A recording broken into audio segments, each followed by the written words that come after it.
Well, welcome everybody. Hope everyone's having a great week. We are so excited to get things started here shortly. We're going to be talking today about navigating AI revolution in healthcare, empowering healthcare professionals with AI tools.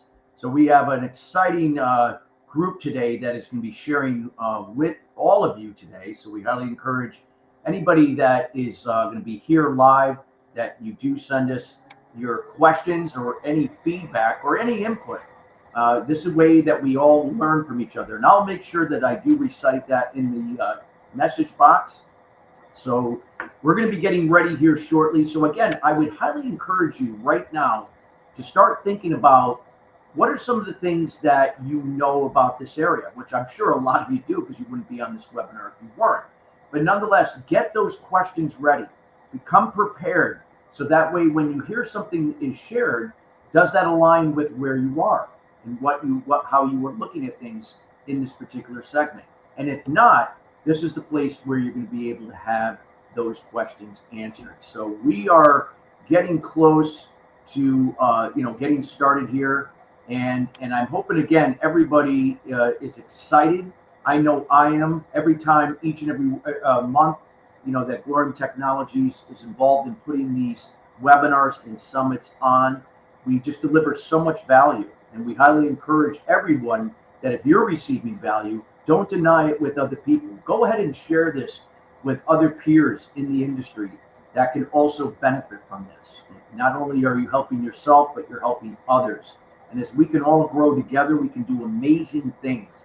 And this is why we bring in these subject matter experts in for these particular webinars and summits to help you and to help yourself and thus share it with somebody else. So we're going to get started here shortly. Hope everyone's excited.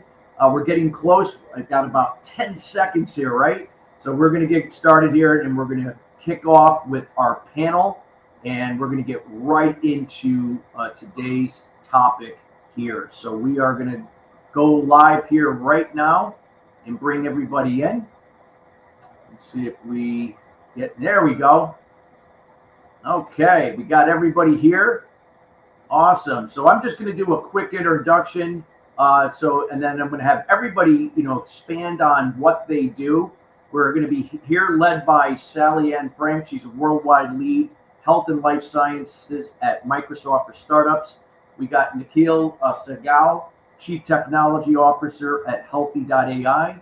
And we got Dr. Geetha Manjunath, CEO and founder of Nurame Health Analytics. And if each of you could take just a moment to kind of expand on your accolades and what you will be sharing here today. Sure.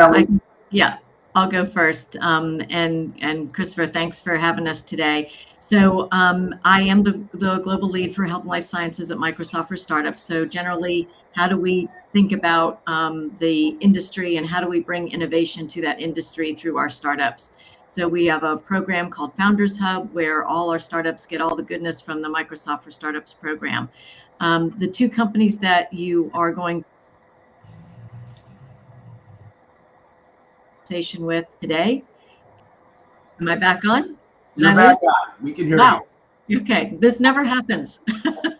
So it's technology, right? It's our friend and our foe. That's right. So the two companies that I'm going to introduce you today are actually part of our Pegasus program, which is our top-tiered program, where we work directly with startups that we think are high potential and future market makers. So I've been at Microsoft for coming up on 9 years, been in this role for 4 years, and looking forward to a lively conversation.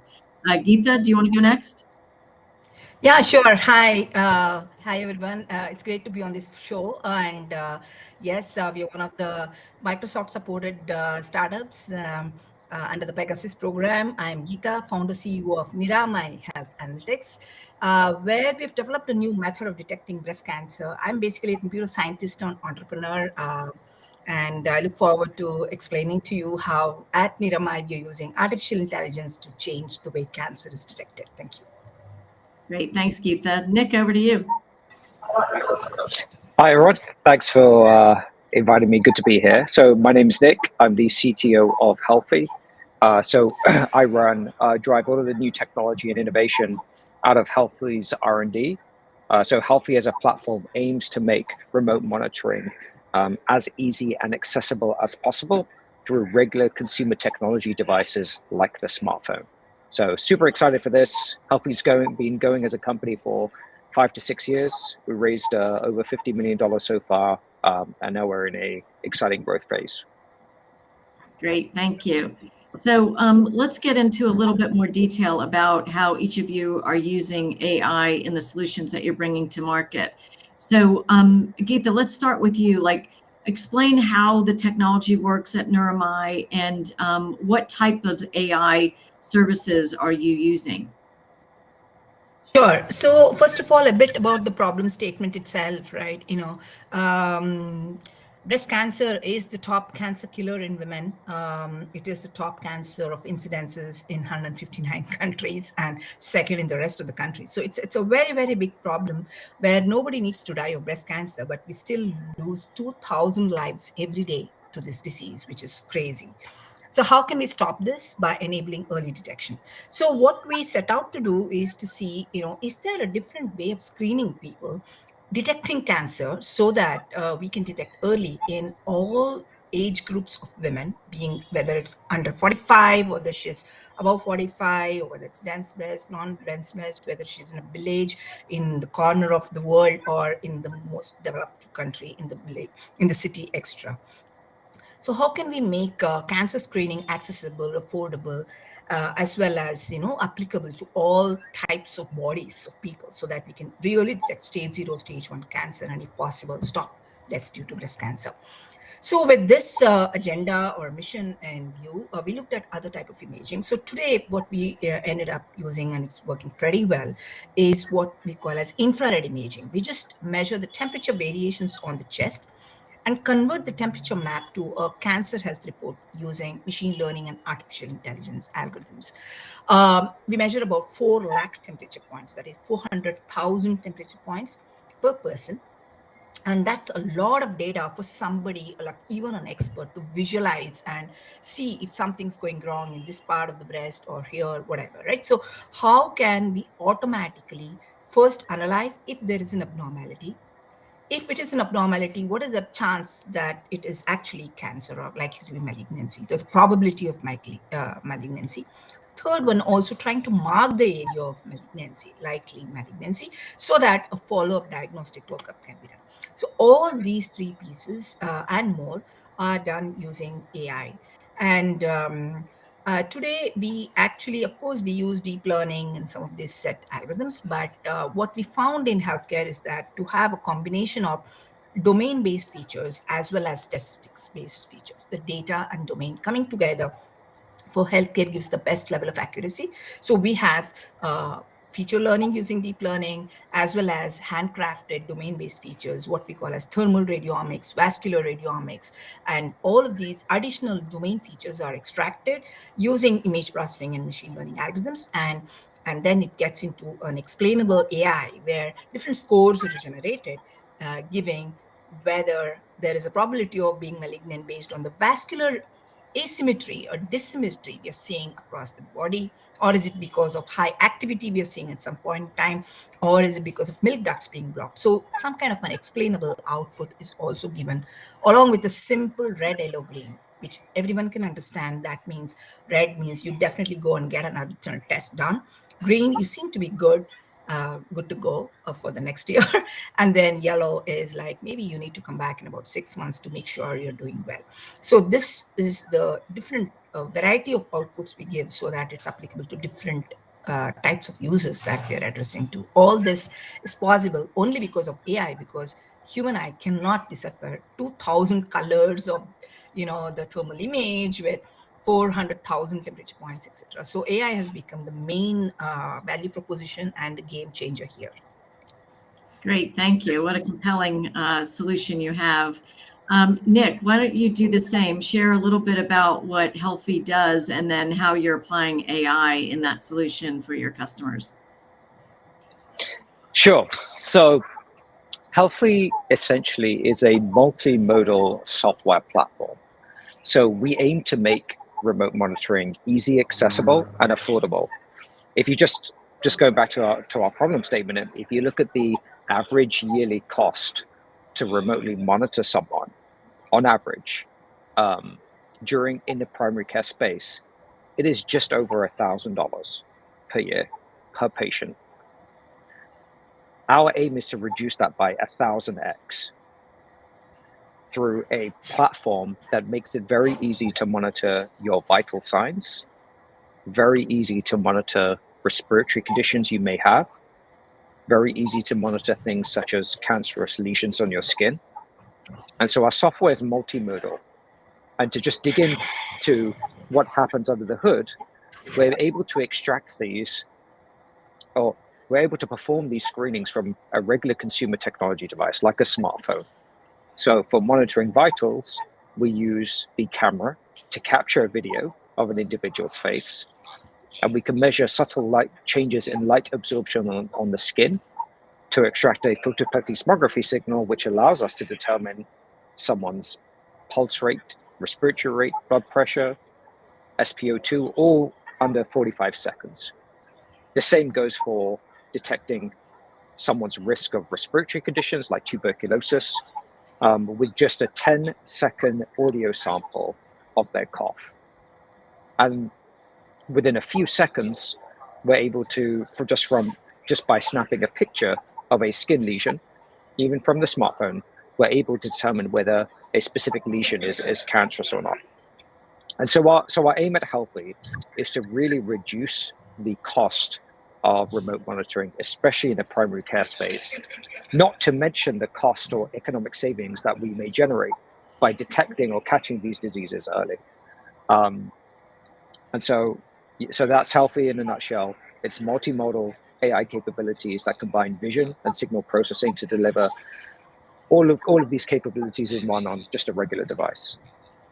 And can you share just a little bit about the types of AI tools that you're using? You talked about, the scanning of the face. So is that computer vision? Or are you using other types of AI tools? Yeah, so primarily the underlying technology within Healthy primarily falls under one of two categories. The first is computer vision, and the second is signal processing.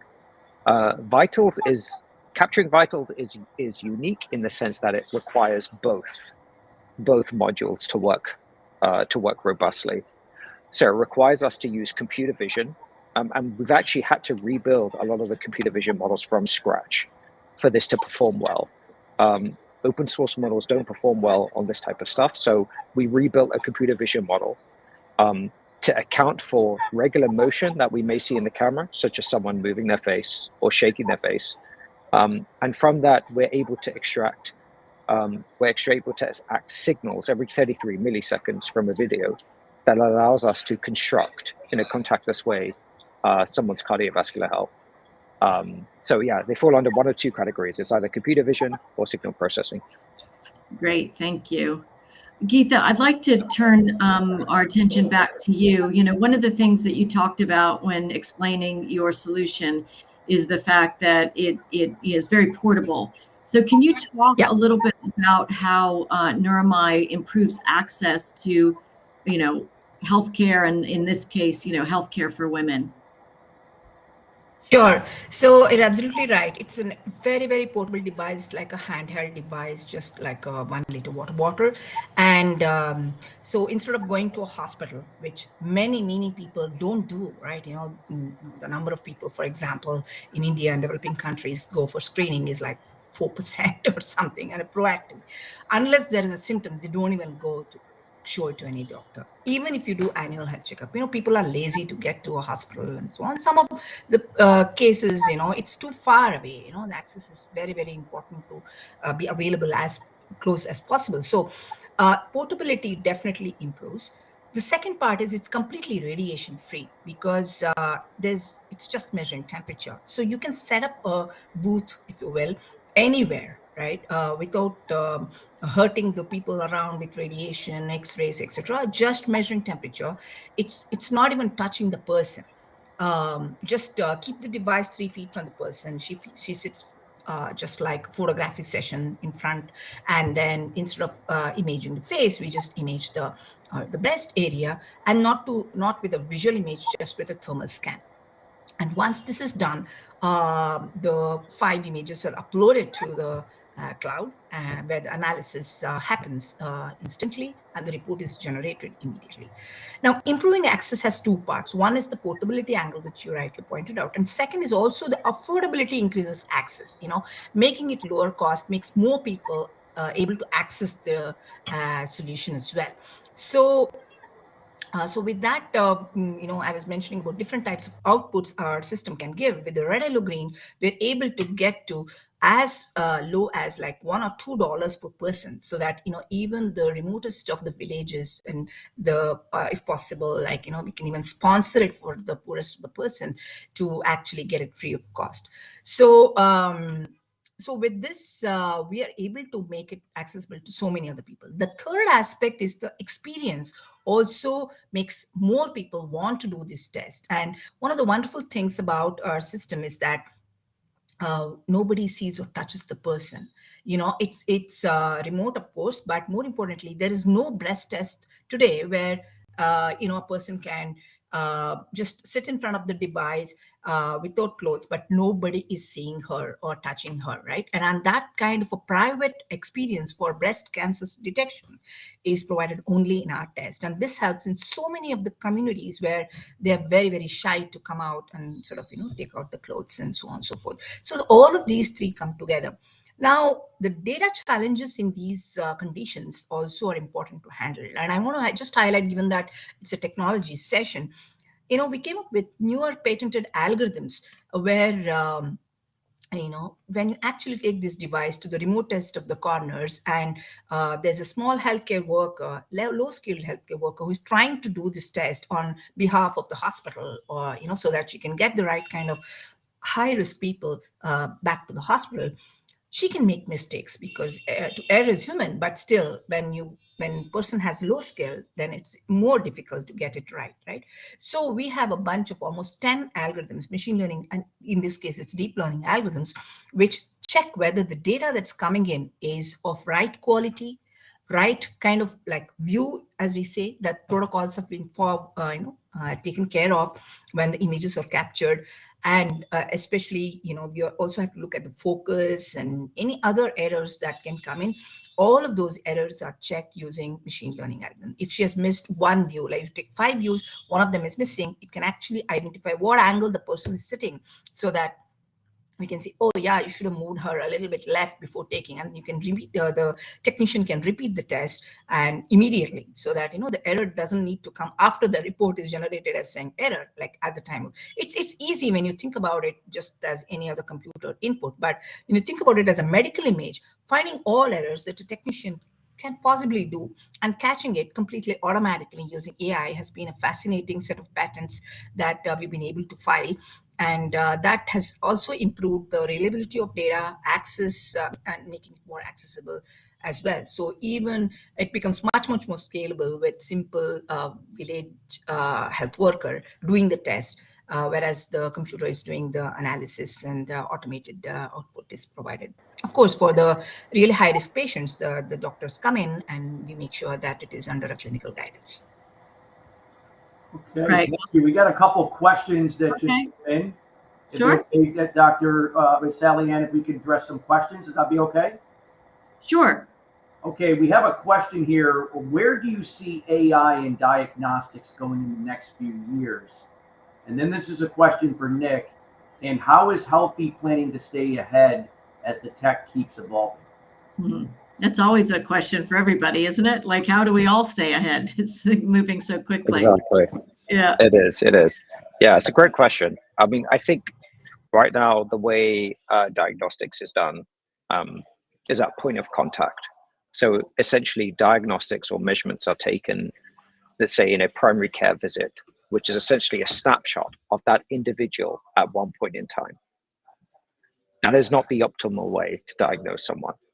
Essentially, to really diagnose someone and determine the next pathway of care, you really need longitudinal data. So data over time to determine their state, to make the best optimal decision about their diagnosis. And so for that to happen, the problem is to be able to collect longitudinal data, you need to make it easy to remotely monitor. And right now it's not as easy and it's very costly. So we're trying to provide the foundation for that to make it super easy to be able to collect this data over time so that we enable any user to generate longitudinal data such that diagnostics done at any point in time are much more contextual and accurate about how their next care path, a pathway of care should evolve. And essentially, everyone in the future, we're talking about futuristic, like how this should work, everyone in the future should have their own, let's say, personal superhuman doctor in their pocket that knows everything about them, that is able to make the best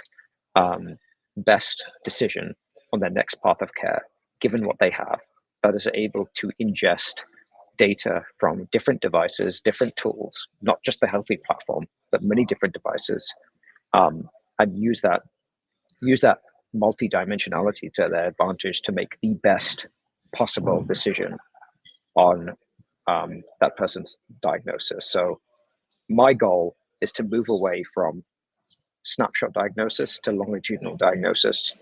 And how we plan to stay ahead? Keep building, keep innovating. And hey, look, Microsoft is helping us. So that's our unfair advantage. Thank you so much, Nick, for sharing. If anybody would like to elaborate on that, you're more than welcome. We do have another question that also came in. Sally Ann, if you want to address this or your team, how does Microsoft for Startups help smaller healthcare startups get past the hurdles of using AI? And do you have any favorite stories of startups making a real difference for patients? Sure. So two really good questions there. So I encourage everyone to go take a look at startups.microsoft.com. The short version is that Microsoft helps literally tens of thousands of startups in all industries get their start. So it's a very low barrier to entry. You can have an idea, go to startups.microsoft.com, sign up, talking about what your idea is, and get into the program. It goes from, it's open to all geographies, everything. It goes from ideation all the way to post-product market fit. And the way we help startups is obviously to give them credits and access to AI tools, but also we also provide access to our products that help people build their business. So think in terms of Office and Teams and Dynamic CRM and LinkedIn to do things like post jobs or look for customers. So we're really trying to help in a much more holistic way, not just in the technology side of things, which I think everyone expects. I did want to also mention for those that are interested in the program, there are two things that have happened recently that may be important to you. So we also have an expert network in our program. So basically a bunch of Microsoft people, literally hundreds of them, from all walks of Microsoft life, has said they will take phone calls from startups who want their input and insight.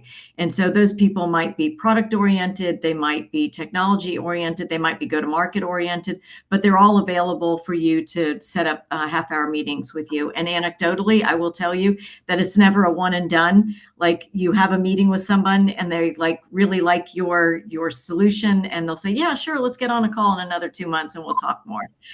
So that's one. The other one is we just announced a partnership with NVIDIA Inception. We'll be doing some joint go-to-market and joint technical engagement, basically bolstering the startup ecosystem with things that NVIDIA and Microsoft can do together. So very excited about that. And if you go online, I'm sure you can see the news release about that. But startups.microsoft.com is where it all begins. Great, Sally Ann. Thank you for sharing. We have another question that came in. We have here, this is for Dr. Geetha. How do you ensure that Narame's AI stays accurate and keeps improving over time? Are there specific ways you refine or train the models? Yeah, that's a great question, actually, because whenever we're talking about clinical decision support, right, there are two things that come in. One is what can I claim? Is it clinically proven that what the AI is detecting is correct, accurate with respect to the current standard of care? That is one of the most important part, and we do that through what we call as prospective, blinded, systematic clinical studies, where every person takes our test and the same person goes and takes the other tests that are available in the hospitals today, which is mammography, ultrasound, MRI, and then of course biopsy is the final thing. So this kind of clinical study is very, very important. Now, once we have done a couple of such clinical studies in different countries, we create a data set that is kind of a golden data set, right? So once that is done, now I come to answering this question. So yes, AI can improve over time, definitely, because let's say we have called out somebody as likely to be positive and she takes the next test and maybe she just had a fibroadenoma, not really cancer. Then we have an option to create an additional data record, training record saying that, oh, this was a false positive. And so can we actually have an additional training record and improve the training or something more than this, right? So we do regular retraining as and when we get any kind of these kind of false negatives or false positives from the field. But it's very, very important to go back to your previous golden data set, make sure it works as well as it did for this new case, as it did for the older, all of the prospective clinical data set that you've created. So that is something we do. So usually, we call this as locked models, where you don't learn on the go and keep changing the AI model in the cloud, but you actually do rigorous testing of the retrained model, and then only after you're sure, just like a software testing, just like you would make a change and then you would do a testing before releasing, you have to do the same with a very, very solid data set. And only if the sensitivity specificity improves over time, then an engineering change request is done and the release is done.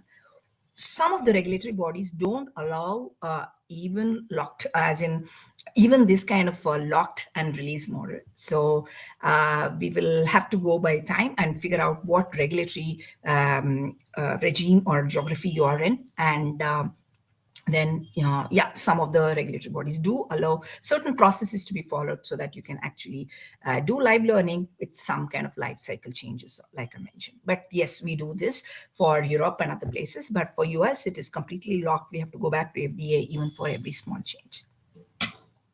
Thank you, Dr. Geeta. Sadlan, do you want to continue on, or we got a short period of time and there's still another question? I'll let you.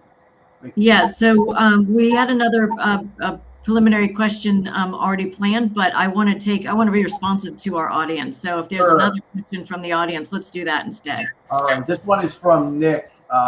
For Nick, what kind of data does Healthy's AI learn from? And are there any special ways to keep the data quality high to make sure the model stays accurate and reliable? Yeah, so getting good quality data is super expensive. It is literally costs hundreds of thousands of dollars. And so we have to spend a lot of time forging the right relationships with academic institutions and research institutions to be able to collect this kind of data. And the kind of data we're collecting is things such as images or video data, visual images or audio samples. And so if you think about that kind of data it's very heavy, it's very big in size, which means that our training runs are quite large because there's a lot of computation we need to be able to train our models. And actually this goes back to Sally's point in that what is the practical benefit that Microsoft for Startups offers to startups? Well, we had one great story whereby the problem we have is that the size of our training data is so large because they are all images and videos. And for our skin model, it usually took about 2 weeks to train one iteration of the model. 2 weeks. And through Microsoft, we got access to a GPU cluster of NVIDIA H100s. And our training cycle went from 2 weeks to 2 hours. So, and 2 weeks to 2 weeks may not seem that long, but in a world where where the technology is moving so fast, that is a lifetime. So this now allows us to deliver so many more iterations to customers to be able to improve our model. So that's just one practical advantage that we benefited from that I thought it was super important to highlight. Thank you, Nick. Thanks for sharing. And I know we're getting down to the last 3 minutes. So, Sally-Ann, would you like to elaborate on the next share? Yeah, so kind of a final question to wrap all this up. Would love to hear, and Nick, you talked about this a little bit, but what do you think the vision is for AI in healthcare? Like even beyond what you're doing today, what do you see as really transformative as we think about the continuing march of AI integrated into regular healthcare? Who wants to go first? Yeah, I'm happy to go first. I mean, Okay, yeah, it kind of touches on what I said last time, is in that I do feel like we need to have an easy and accessible and affordable way to generate data, so that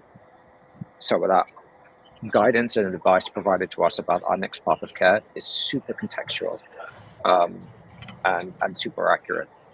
So I think our vision is that everyone our vision is that everyone should have a superhuman doctor in their pocket at any time that knows everything about them, can give them the best guidance, the best diagnosis, and direct them through the best path of care.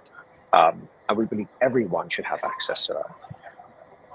Great, thank you. Geeta, would love to hear your thoughts as well on the future of Yeah, AI healthcare. Yeah, what are you excited about?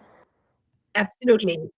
Yeah, I think healthcare is today by far the least impacted with innovation and AI today, because there's so much of opportunity to make an impact.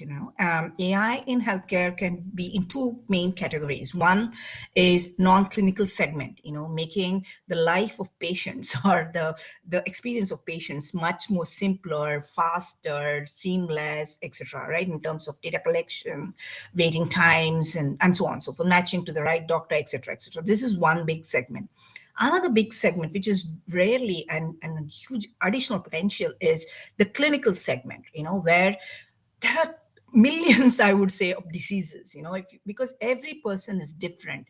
The way you treat one person may not be the same. You need what we call as precision medicine, right? Precisely, what are the different parameters by which you can characterize this particular human being, and what is the precise medicine, what dosage works for this particular disease. I mean, there's so many options of treatment, so many options of even diagnosis. Just because you have a headache, it doesn't always mean it is a brain cancer. There could be several other things. So figuring out the right diagnosis, figuring out the right treatment, right dosage, it's a humongous task given the variety of variations that we see in the humans itself. So every such combination can actually have a precise AI model that is coming in and sitting. So I see that AI in healthcare. One, there is huge opportunity for research, because any disease you take, you need some specialized AI models to be developed.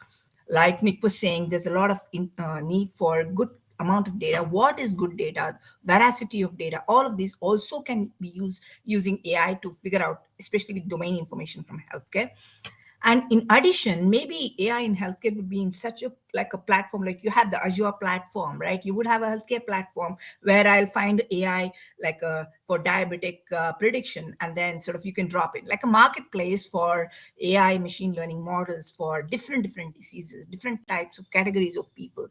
So I think the technology element would be humongous. The patient experience is going to be in a way that the person gets the right care. Earliest detection of any disease is possible with AI putting in the picture. And so I'm super excited. And the last but not the least, which I'm very, very favorite about, is to make the diagnosis in a radiation-free, safe, and seamless manner. So my aim is to actually develop, for example, an ATM machine a kind of a ATM kind of a machine where you go in, close the door, and then you come out and it'll tell you, these are the 4 places we just need to go and get the next test, and you'll be fine for the next 1 year for all kinds of diseases, all kinds of cancers and other things. So I'm super excited about what potential AI has for making healthcare better for everyone in the future. Yeah, I love that. You know, the two things that I think about are increased access, which we talked about a little bit, and being able to do healthcare in underserved areas. And then the other thing that I think about is how we can use AI to move from the big fix model that we have, wait till you're sick, fix that, and move more into preventative and holistic health in a way where we perhaps can avoid knowing more about ourselves in a personalized way. We can avoid things that may lead us to a disease that we could avoid, that kind of thing. Anyway, Chris, back to you. Yes, thank you. And I know we've gone past time, but we want to make sure we answer all questions. I also want to be sensitive that I know Nick has a hard stop. If Nick does have to go, absolutely, we can maybe see if we can answer. We do have a couple questions that came in, if it'd be okay, if the panel could address.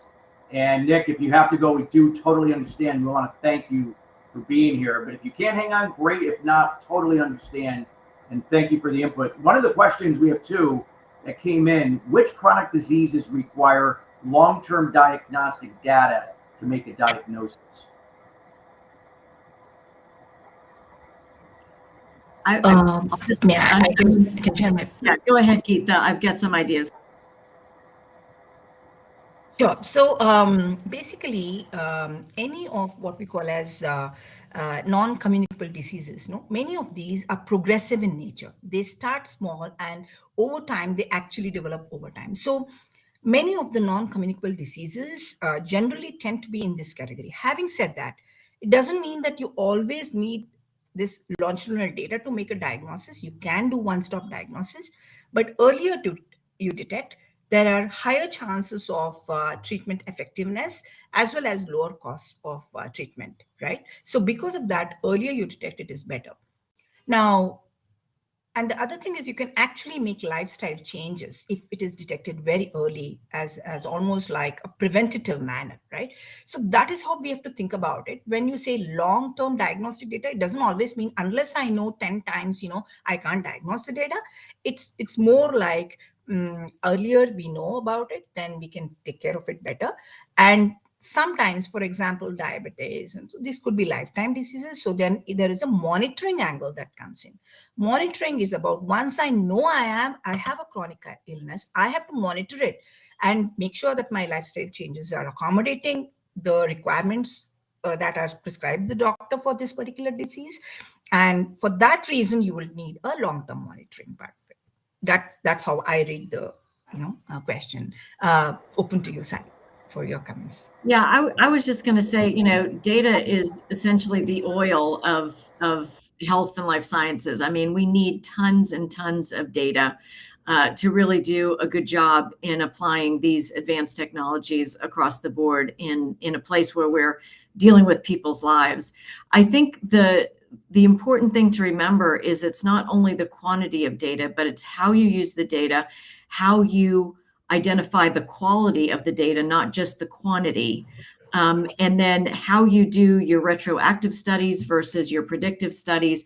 And there's tons and tons of literature out there about how to essentially craft an ideal way of testing your solution, whether it's a clinical trial, an IRB, or whatever. But the data is obviously the most important part. But it's important to make sure that you have a lot of guardrails and understanding of the process as to how to use that data, how to clean it up, and all of those things to make sure that you're doing the right things and not introducing bias and other issues that we can see with AI models. Thank you, Sally Ann and Dr. Keith. We have one more question before we conclude to wrap things up.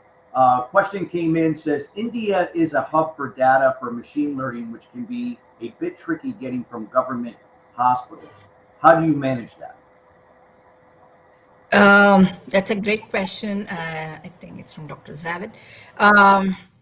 India is definitely a good place to get data because we have a lot of people, and that means there's also a lot of patients. And secondly, yes, we do have guidelines for data collection, ethical guidelines for taking patient data, etc., etc. But yes, it is tricky because not every hospital is fully digitized, particularly if you're looking at government hospitals where there's a lot of population, incoming patients. Not all of those hospitals have digitized data. So typically how we handled is that the initial models were all built with clear clinical research studies and uh, study trials set up with private hospitals to start with, because there's a little bit more what we call as veracity of data. Like all the tests are done, and you ensure that the data that is coming out has the right kind of outcome, even from the other parallel tests that are done, etc. And so the first few models are built with private hospital data so that we ensure that the training data that is used is really correct, 100% correct. Because when there's a lot of rush, there can be errors that a lot of errors can happen in the government hospitals, to be honest. And we have ways of tracking it, but we have to make sure that it won't affect our models and affect any future patient who's using it. So first we built using private data with explicit IRB approvals and hospital clinical study agreements that we had with, of course, funding, etc., funding from our side. After this is done, we do prospective field studies. We consider government hospitals as almost field study, literally, because there could be several type of variations, reliability issues, etc., in these hospitals. So we look at them as field studies, evaluate again with the ground truth, but in a different context, and then see if some changes need to be done. Mostly we found that when we go to this large scale government hospital setting, it's more about the errors in data collection. Those are the innovations we had to build in. Full grounds up newer training was not needed. But yeah, we do have both the positives and negatives of having a huge amount of population. Yeah. Thank you so much, Sally Ann and Dr. Geetha. Wonderful information, just great insights and information shared about around this topic, navigating the AI revolution in healthcare. We would just love to hear from you, your thoughts, on today's summit and and Gloria Technologies putting this on today. Yeah, so it's been great. I really appreciate the opportunity to meet the team at Glorium and also to have this conversation. These are folks that I work with on a regular basis, but we don't ever get to really talk about what we're thinking and kind of how we see the industry moving ahead. So it's been a great opportunity to do that. And I've appreciated the time with Geetha and Nick and you, Chris. Thank you so much, and we appreciate all of you for taking time out of your schedules, especially this morning if you're here here in the U.S. to be here, wherever you are. Greatly appreciated. We want also the listeners that are on, especially on LinkedIn, to leave your comments. Leave your comments on what was shared here today. How did it help you where you are and where you want to be in this particular area? Feel free to send us those comments, put them in LinkedIn under the event. And again, we want to thank all of you for being here today. And as usual, Learn Technologies will be putting on more of these LinkedIn Live webinars, summits.